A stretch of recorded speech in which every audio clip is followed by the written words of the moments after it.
448 হিজরির পূর্বে এই শবে বরাত নামক কোনো কিছু ইসলামের ইতিহাসে কেউ জানতোই না। এক কথাতে বললাম যে শবে বরাত ফার্সি শব্দ, এটা পারস্য দেশ থেকে ভাড়া করা একটা ইবাদত বন্দিগি আমল। তাও 448 হিজরি পর্যন্ত এই শবে বরাতের কোনো অস্তিত্ব ছিল না। না নবী সাল্লাল্লাহু আলাইহি সাল্লাম করেছেন, না আবু বকর সিদ্দিক করেছেন, না ওমর ইবনে খাত্তাব করেছেন, না উসমান ইবনে আফফান করেছেন, না আলী ইবনে আবি তালিব করেছেন, না কোনো 1,24,000 সাহাবায়ে কেরাম না কেউ করেছেন, না ইমাম আবু হানিফা করেছেন, না ইমাম শাফি, না ইমাম মালিক, না ইমাম আহমদ, কেউ করেননি।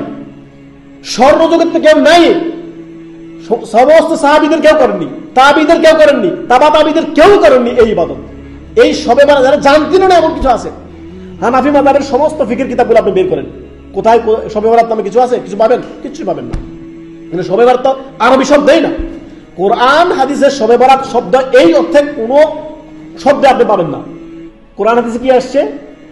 যে হাদিসটিতে বলা হচ্ছে, আপনার যে হাদিসটি একটু আগে বললাম, যে হাদিসটি নিয়ে ইখতিলাফ রয়েছে মুহাদ্দিসিন কেরামদের মধ্যে, কি এই হাদিসটি সহিহ কি জয়ীফ, ওই হাদিসে যে কথা আছে সেটি হচ্ছে আল্লাহ তাআলা বলেন, আল্লাহ শাবান মাসে অর্ধ শাবানে আল্লাহ সৃষ্টিকুলের উপর দিয়ে তাকান। কি করেন?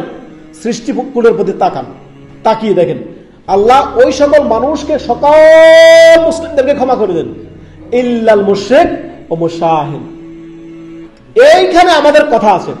যদি হাদিসটি হাসান পর্যায়ে আপনি ধরে নেন, আল্লাহ তাআলা কি বললেন? যে শাবান মাসের অর্ধ শাবানে আল্লাহ তাআলা সকল সৃষ্টিকে আল্লাহ ক্ষমা করে দেন, ইল্লাল মুশরিক ও মুশাহিন। দুই ধরনের ব্যক্তি ছাড়া, ইল্লাল মুশরিক, যারা সকল প্রকার শিরক বিদআত থেকে বেঁচে আছে। সকল, এর মানে কি? বিদআতীরা বিদআত করতেছে, আবার বলতেছে দেখেন এই হাদিস তাদের উপরে ফিট। যে হাদিস যদি আপনি হাসান ধরে নিন, শেখ আলবানী রাহিমাহুল্লাহ হাদিসটিকে হাসান বলেছেন, অন্যান্য মুহাদ্দিসিন কেরাম জয়ীফ বলেছেন। যদি আমরা ধরেও নি হাদিসটি আমলযোগ্য, এই হাদিসে কোনো আমল সাব্যস্ত হয় না। কি সাব্যস্ত হয়? ইল্লাল মুশরিক ও মুশাহিদ।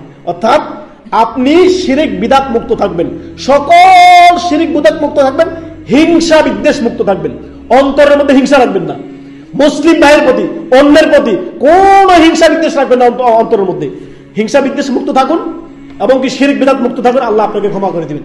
এইটা সাব্যস্ত আমল, এর বাহিরে কোনো আমল সাব্যস্ত হয় না। এখন যারা এই আপনার শবে বরাতকে কেন্দ্র করে বিভিন্ন, দেখেন শবে বরাত মানে ভাগ্য রজনী, তাই না? রাসূল সাল্লাল্লাহু আলাইহি সাল্লামের আদর্শকে ছেড়ে দিয়ে, নবী সাল্লাল্লাহু আলাইহি সাল্লামকে আদর্শকে আপনার ফেলে দিয়ে নতুন নিজেদের ধর্মকর্ম বানানো, ধর্মকর্ম করে আপনার জান্নাত পাওয়া যাবে, এটা জান্নাতের রাস্তা।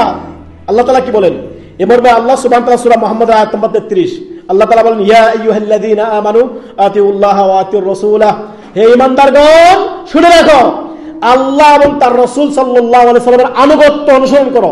মা আতাকুমুর রাসূলু ফাখুযুহু ওয়া মা আনহাকুম আনহু ফান্তাহু, যা রাসূল দিয়েছেন তা গ্রহণ করে নাও, যা থেকে নিষেধ করলেন তা ছেড়ে দাও।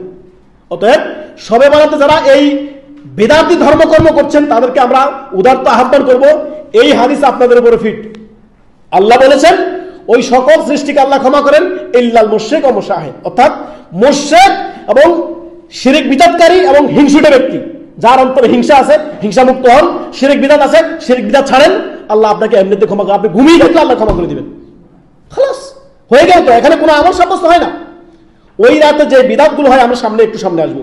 আল্লাহ তাআলা কি বলেন? ইয়া আইয়ুহাল্লাযীনা আমানু আতিউল্লাহ ওয়া আতিউর রাসূলা ওয়া লা তুবতিলু আমালাকুম, হে ঈমানদারগণ শুনে রাখো, আল্লাহ এবং তার রাসূল সাল্লাল্লাহু আলাইহি ওয়াসাল্লামের আনুগত্য অনুসরণ করো, তোমাদের আমলগুলোকে বিনষ্ট করে দিও না, তোমাদের আমলগুলোকে ধূলিসাৎ করে দিও না, আমলকে বরবাদ করে দিও না।